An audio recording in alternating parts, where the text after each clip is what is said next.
It started like any other day in the luxury jewelry store, where sparkles and whispers filled the air with the allure of exclusivity.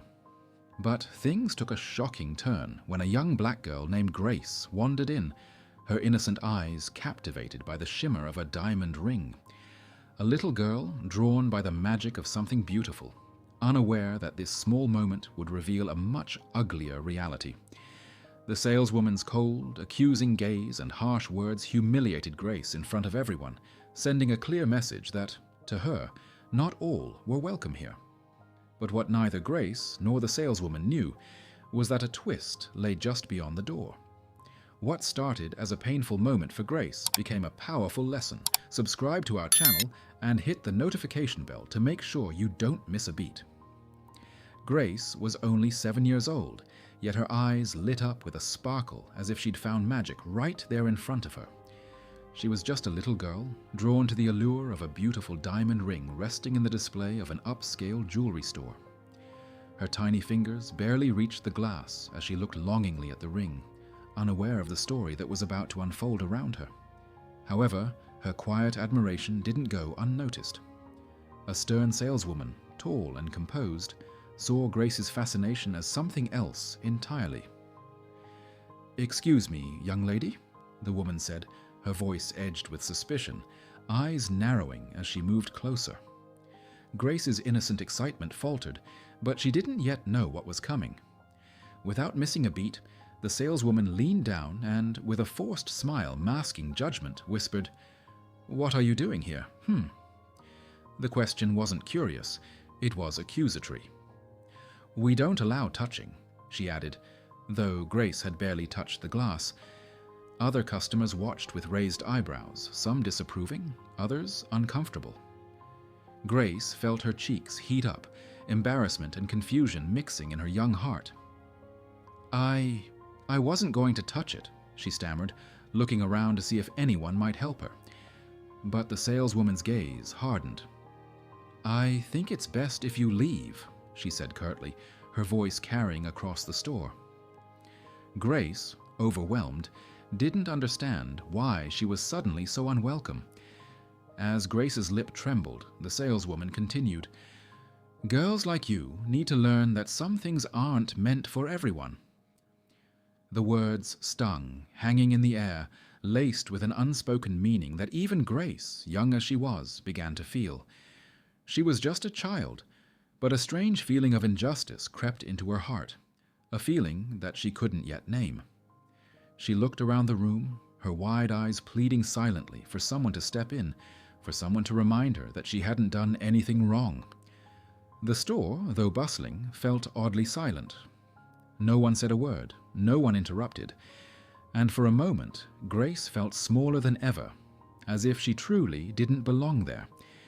And just as she was about to turn and leave, feeling that heavy weight of unearned shame, the chime of the entrance door rang, marking the arrival of her grandfather. George, a man with silver-streaked hair and a quiet strength in his gaze, walked into the scene with a calm demeanor. He didn't yet know what had happened, but as he spotted Grace standing alone, looking both nervous and disheartened, something stirred in him. That little chime, the one that usually went unnoticed, somehow felt like the signal of a new turn in Grace's story. Unbeknownst to the saleswoman, the man who had just entered was the last person she would have wanted as a witness to her words. George took one look at Grace, and his heart sank. She was standing there, looking small and lost among the rows of glittering jewels, her gaze downcast, cheeks flushed with a blend of confusion and embarrassment. He felt an instinctual surge of protectiveness, yet kept his calm demeanor, moving toward her with steady steps. The saleswoman, noticing his arrival, assumed he was simply another customer and greeted him without a hint of recognition. "May I help you, sir?" she asked, polite but dismissive. George nodded, his eyes never leaving Grace. "Actually, yes," he replied, his voice calm but with an edge she didn't yet understand. "You can help me understand why my granddaughter is standing here looking as if she doesn't belong." The words hung in the air, and the saleswoman's expression shifted, realizing she'd misjudged the situation. "Oh, I didn't realize," she stammered, attempting to recover her composure, but George's gaze was unyielding. Grace, catching her grandfather's gentle but firm stare, began to feel the shame lifting just slightly, replaced by a strange feeling of hope. "Is there something you'd like to explain?" he asked the saleswoman, voice steady, almost too calm. The woman fumbled for words, finally managing. "I was just making sure she wasn't, well, children." She trailed off, realizing the hole she was digging. George listened, nodding slightly, but not in agreement, in patience. "Ah, yes, children." He raised an eyebrow, clearly unimpressed with her vague justification. "Funny, isn't it, that a child, one as bright as Grace, might actually be more at home here than you might assume," he remarked, a hint of irony in his tone. The saleswoman swallowed hard, her face reddening under his steady gaze. Grace watched her grandfather, feeling pride begin to replace the lingering embarrassment. Here was someone who saw her, not as a nuisance, but as something precious, worthy of respect.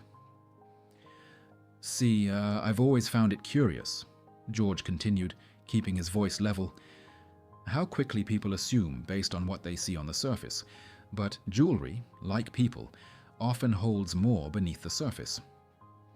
The saleswoman's face drained of color as realization dawned, but George's calm gaze didn't waver. He turned to Grace, a soft smile breaking his otherwise stern expression. "How about we go take a look at that ring together?" he asked, holding out his hand. Grace took it eagerly, her small fingers squeezing his, feeling her confidence return with every step they took away from the saleswoman's harsh judgment. George was not just a grandfather, he was her advocate, and right now he was determined to show her what true strength looked like. The next day, George didn't let the matter rest. He decided to call a meeting with the saleswoman, this time in his office, where every detail reflected his dedication to the business he'd built from the ground up. She entered, looking nervous and clearly unprepared for the formal setting. "Please, have a seat," George gestured, calm yet firm. She settled into the chair, fidgeting slightly, unable to meet his gaze. "I think we both know why we're here," he began, his voice steady but with a depth that left no room for evasion. "What happened yesterday with my granddaughter was unacceptable, but I need to understand, was it ignorance or was it choice?" The question lingered, and she shifted uncomfortably. I was just doing my job, Mr. Mason," she stammered, clinging to the thin shield of professionalism. George nodded slowly, allowing her words to settle before responding. "Doing your job," he repeated, almost as if tasting the words. "Does doing your job mean making assumptions about people based on their appearance? Because if that's the case, then it seems we need to redefine what service truly means here." His voice was calm, yet each word held a gravity that cut through her defenses. "Grace is my family," he continued, "but this isn't just about her. It's about the values we stand for as a business." The saleswoman swallowed, visibly affected. George went on. "You see, every customer who walks through those doors deserves respect and the assumption that they are there because they belong. It's our job to make them feel welcome, to let them know that this space is theirs to enjoy. That's what builds loyalty and respect, not judgment or exclusion." She sat in silence, his words revealing truths she'd perhaps never considered. "Mistakes are part of learning," he acknowledged, his tone softening slightly. "But if we don't learn from them, we're doomed to repeat them. And that's not something I'm willing to tolerate in a place that carries my name." George let the silence speak for him, giving her a moment to process. After a pause, he continued. "I'm not here to lecture you. I'm here to offer a chance for growth. But that depends on whether you're willing to change." She nodded, finally meeting his gaze, a mixture of regret and newfound resolve in her eyes. "Yes, Mr. Mason, I am willing," she replied, her voice steady but humble. George leaned back, sensing her sincerity, but knowing this was only the beginning. "Very well," he said. "Let's see how you put that commitment into action." And with that, he opened the door, leaving her with a lesson and an opportunity to redefine herself. George didn't just let the issue drop after that meeting. He knew that true change required more than just words. He reached out to other leaders within the industry, those he'd spent years building relationships with, and shared what had happened. If we're going to make our industry a place that genuinely reflects values of respect and inclusivity, we can't ignore issues like these, he explained in each call. Many agreed, realizing that this incident was a symptom of a deeper problem within luxury spaces. Together, they began drafting a set of standards aimed at preventing similar discrimination, standards that would demand fairness and respect for every customer. Soon, word spread. Policies within stores began to change. Training programs were developed to educate staff on the importance of diversity and equality in customer service. George ensured that these weren't just surface-level adjustments. He advocated for workshops and real discussions within the companies, pushing for awareness that ran deeper than just avoiding legal repercussions.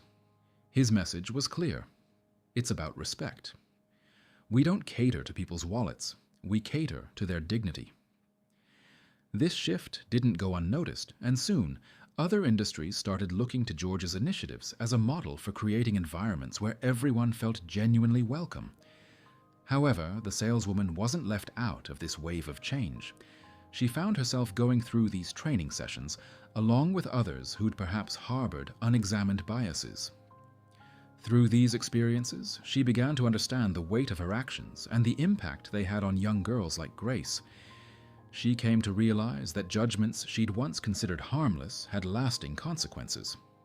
Under George's steady guidance, the industry began seeing these biases not as isolated incidents, but as issues that required collective accountability and constant reflection. "We're only as strong as the respect we show others," George would remind them during meetings, a phrase that quickly became something of a mantra within the industry. The transformation wasn't overnight, but George's resolve set a precedent. Luxury spaces, once notorious for their exclusivity, started to embrace inclusivity as a cornerstone of their values. Grace, watching from the sidelines, saw how a single moment of prejudice could fuel a movement. Her grandfather's influence was now felt far beyond the walls of his store, creating ripples of change across an entire sector. And while she might not have understood the full impact at her age, Grace could see, even then, that standing up for what's right could indeed reshape the world around her. Later that evening, as Grace sat on the porch with her grandfather, she felt a mixture of confusion and curiosity. The stars were bright, and George knew it was the perfect moment to talk.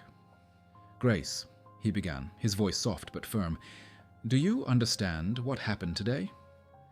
Grace hesitated, then nodded, though she couldn't fully explain the feelings that had filled her earlier. "I think so, Grandpa. She didn't like me," she said, almost a whisper, her young voice carrying a hint of hurt. George looked at her, his expression both gentle and serious. "Sometimes people see only what's on the surface, and that makes them blind to who we truly are," he explained, letting the words settle. He continued, "The world will sometimes try to make you feel small, like you don't belong, but remember, that's their limitation, not yours." Grace looked at him, processing his words with a seriousness rare for her age. "You didn't do anything wrong," he reassured her, "and you deserve to be wherever your heart leads you." A small smile crept onto her face, and she nodded, her confidence gradually returning. George took a deep breath, wanting to impart something she'd carry with her. "Grace, strength isn't about fighting back every time someone underestimates you. It's about knowing your own worth, no matter what anyone else says." Grace's eyes sparkled with understanding, and she leaned against him, feeling his steady heartbeat, a reminder of the unwavering love that anchored her. George spoke again, his voice filled with pride. "You have a light, Grace. You can let that light shine, no matter where you are or who tries to dim it." He then shared stories from his past, moments when he too had been judged or treated unfairly. But each of those moments taught me something, he said, and each one made me stronger. Grace listened intently, realizing that her grandfather's strength came not from the absence of struggle, but from his courage to rise above it. As they sat together, Grace felt something new, a sense of pride and resilience she hadn't known before. George looked down at her, knowing that she'd remember this day, that she'd carry this lesson with her for life. People will come and go, opinions will change, but who you are, who you truly are, stays with you always, he told her. Grace hugged him tightly, feeling his words settle in her heart, their meaning sinking deeper than any wound she'd received that day. And with that, George knew he had done more than protect her. He had given her a strength that would guide her, a reminder that no one had the power to make her feel small unless she let them. Conclusion. At the heart of this story lies a lesson we often overlook, that respect and dignity should never be reserved for a select few. George's actions showed Grace and all of us that sometimes standing up against prejudice takes more than just courage. It requires a commitment to create lasting change. It's a reminder that every person, regardless of their background, deserves to feel seen, valued, and respected. Now, imagine if this had been your granddaughter. How would you have felt in George's shoes? Would you have stepped in the same way, or perhaps handled things differently? Or maybe you've been in a situation where you had to defend a loved one against unfair treatment. What advice would you share with others about standing up for family and loved ones? Please share your thoughts in the comments, and if stories like these inspire you, remember to subscribe and turn on notifications so you can join us on more journeys that celebrate respect, resilience, and family values.